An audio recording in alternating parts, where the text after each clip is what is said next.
Item hash, SCP-016. Object class, Keter. Special Containment Procedures, SCP-016 is to remain within the confines of a 5x5x5, 5x5x5 meter room at all times, maintained at a temperature not to exceed 0 degrees Celsius. SCP-016 itself is to remain in the petri dish in the containment cube at all times unless directed otherwise by Level 4 or 05 personnel. Full documentation of experimentation with SCP-016 must be submitted before and after samples and duplicates of SCP-016 may be taken. Failure to follow these procedures will result in termination or reassignment as Class D personnel. Only authorized personnel may be permitted to obtain samples of an experiment with SCP-016 under BCL-5 containment conditions. If an outbreak does occur despite following the aforementioned procedures, directive-based personnel are to implement a Code Sigma lockdown and containment plan. Infected personnel are to be terminated on site by security forces wearing standard mission-oriented protective posture, MOPP, anti-biological and anti-chemical equipment. Should the infection not be contained after 48 hours, the on-site nuclear device is to be detonated. Remaining personnel are not to be evacuated under any circumstances. SCP-016 has been shown to survive for up to 6 hours on hard surfaces, and up to several minutes in air. High-intensity ultraviolet light and high concentrations of orthoformaldehyde solution have been demonstrated to be effective in disinfecting non-organic surfaces.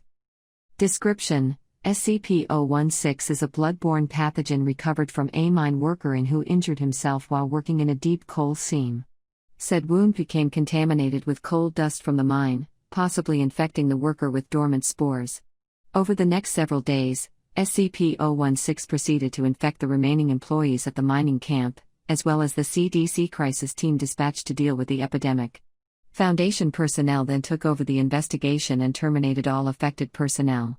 Patient 0 was brought into captivity, and the mine shaft was collapsed by an explosive device.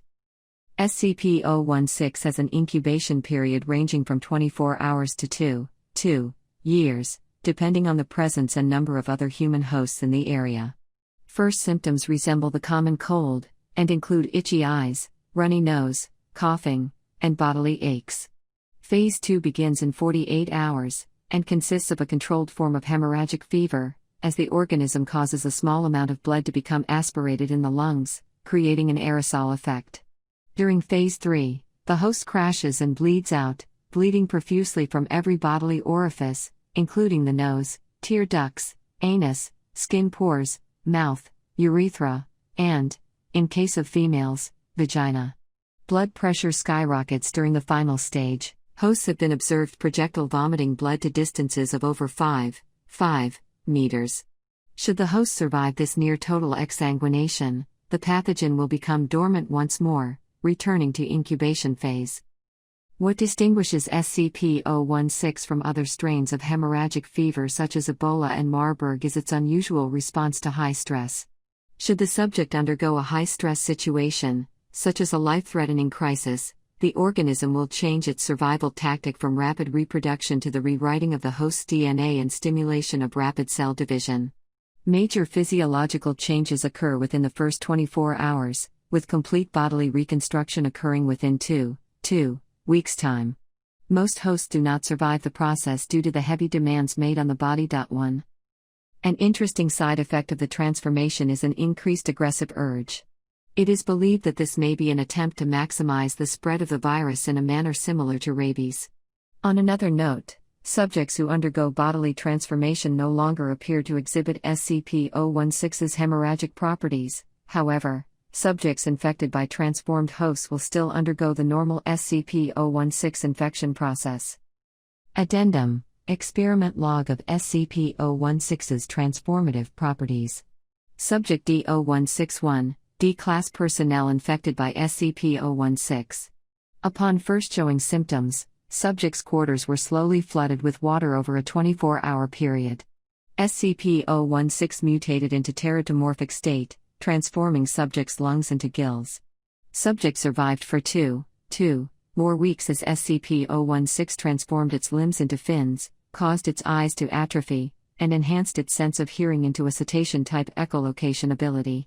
Subject was terminated by draining all water from its quarters, causing it to asphyxiate. Body was subsequently cremated without autopsy. Subject D0162, D-class personnel infected by SCP-016. Upon first showing symptoms, subject's quarters were slowly flooded with water over a 24-hour period.